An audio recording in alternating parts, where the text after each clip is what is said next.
राजू ठेहट के नाम की दहशत गैंगस्टर आनंदपाल सिंह के अपराधी बनने से पहले से बनी हुई है। आनंदपाल सिंह तो अपराध को टाटा बाय करके दुनिया को अलविदा कह गया, लेकिन राजू ठेहट का नाम आज भी राजस्थान में दबंगाई से लिया जाता है। राजू ठेहट नाम की दहशत का अंदाजा इस बात से लगाइए कि जब राजू ठेठ चलता है तो हाथों में बंदूक थामे गार्ड उसे चारों तरफ से घेरे होते हैं। दुश्मनों को उनका सीधा संदेश होता है कि अगर बॉस की तरफ नजरें उठाई तो तुम्हारे शरीर को छलनी कर देंगे। राजू ठेहट की दहशत की शुरुआत। दहशत की दुनिया में राजू ठेठ की एंट्री को समझने के लिए आज से करीब 25 साल पहले 1995 के उस दौर में चलिए जब भाजपा की भैरव सिंह सरकार हवा के झोंके में झूल रही थी और राजस्थान में राष्ट्रपति शासन लागू था। सीकर जिले की एसके कॉलेज उस समय शेखावाटी के राजनीति का केंद्र हुआ करता थी। इसी कॉलेज में भाजपा के छात्र संगठन एबीवीपी के कार्यकर्ता गोपाल फोगावट का दबदबा हुआ करता था। गोपाल फोगावट शराब के धंधे से जुड़ा हुआ था, जिसके चलते राजू ठेहट भी फोगावट की शरण में चला गया। अब राजू ठेहट भी फोगावट की छाया तले शराब का कारोबार करने लगा और इसी दौरान राजू ठेहट की मुलाकात बलबीर बानुड़ा से हो जाती है। बानुड़ा दूध का व्यापार करता था, लेकिन राजू ठेहट से मुलाकात के बाद बानुड़ा को खूब पैसा कमाने की लत लगी और राजू ठेहट के साथ मिलकर शराब का कारोबार करने लगा। साल 1998 में बलबीर बानुड़ा और राजू ठेठ ने मिलकर सीकर में भेभाराम हत्याकांड को अंजाम दे दिया और यहीं से शेखावाटी में गैंगवार की शुरुआत हो गई।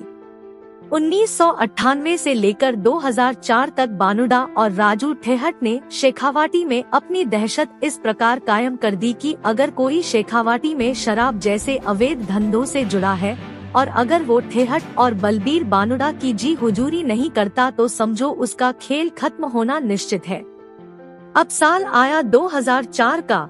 वसुंधरा राजे राजस्थान के सिंहासन पर बैठी है। राजस्थान में शराब के ठेकों की लॉटरी निकाली गई, जिसमें जीन माता में शराब की दुकान राजू ठेहट और बलबीर बानुड़ा को मिली। दुकान शुरू हुई और उस पर बलबीर बानुड़ा का साला विजयपाल सेल्समैन के तौर पर रहने लगा। दिन भर में हुई शराब की खपत का हिसाब शाम को विजयपाल बानुड़ा और ठेहट दोनों को देता। दुकान से जिस प्रकार की बचत राजू ठेहट चाहता था वह बचत उसे मिल नहीं रही थी। ठेहट को लगा कि विजयपाल दुकान की शराब बेचने की बजाय ब्लैक में शराब बेचता है।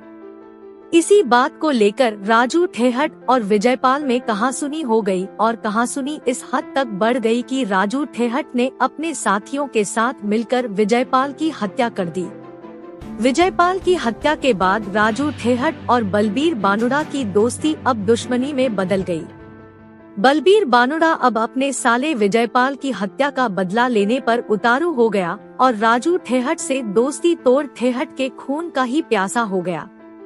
राजू ठेहट पर गोपाल फोगावट का हाथ था, इसलिए ठेहट से बदला लेना इतना भी आसान नहीं था। बदला लेने के लिए बलबीर बानुड़ा ने नागौर जिले के सावरात गांव के रहने वाले आनंदपाल सिंह से हाथ मिलाया। आनंदपाल, जो राजनेताओं से धोखा खाया, खुद नेताओं से बदला लेने की आग में झुलस रहा था। बलबीर बानुड़ा और आनंदपाल सिंह दोनों ने दोस्ती कर ली और दोनों ने अपने अपने बदले पूरे करने की कसम खा ली। राजू ठेहट आर्थिक रूप से आनंदपाल और बलबीर बानुड़ा के मुकाबले मजबूत था। बदला लेने के लिए आर्थिक रूप से भी मजबूत होना बेहद जरूरी था, इसलिए आनंदपाल और बलबीर बानुड़ा ने शराब और माइनिंग का कारोबार शुरू किया, जिसमें दोनों को फायदा भी मिला और इसी क्रम में चलते चलते अपनी गैंग को भी मजबूत बना लिया। दोनों गैंग के गुर्गों के बीच लगातार गैंगवार होती रही और दोनों तरफ खून की नदियां बहती रही। राजू ठेठ का शराब का कारोबार राजस्थान के अलावा हरियाणा तक फैल चुका था। ठेहट को राजनीति से संरक्षण था, इसलिए एक राज्य से दूसरे राज्य में शराब के ट्रक बिना रोक टोक जाने लगे। आनंदपाल और बलबीर बानुड़ा राजू ठेहट के शराब के भरे ट्रकों को ही लूटने लगे, जिसके चलते ठेहट को आर्थिक रूप से संकट झेलना पड़ा। अब कड़कती गर्मी का जून 2006 आया। राजू ठेहट से बदला लेने के लिए पहले ठेहट के संरक्षक गोपाल फोगावट को निपटाने का प्लान बना और इस प्लान को अंजाम दिया गया और फोगावट के शरीर को छलनी कर दिया गया। अब तक बदले की आग महज बलबीर बानुड़ा के अंदर ही थी, लेकिन गोपाल फोगावट की हत्या के बाद बदले की आग राजू ठेहट के अंदर भी जलने लगी। गोपाल फोगावट की हत्या का मतलब था राजू ठेहट के शरीर से ऑक्सीजन का चला जाना। अब मानो फोगावट की चिता पर राजू ठेहट ने बानुड़ा को खत्म करने की कसम खा ली और दूसरी ओर बलबीर बानुड़ा अपने साले विजयपाल की हत्या के वक्त ही ठेहट के खून का प्यासा हो गया था।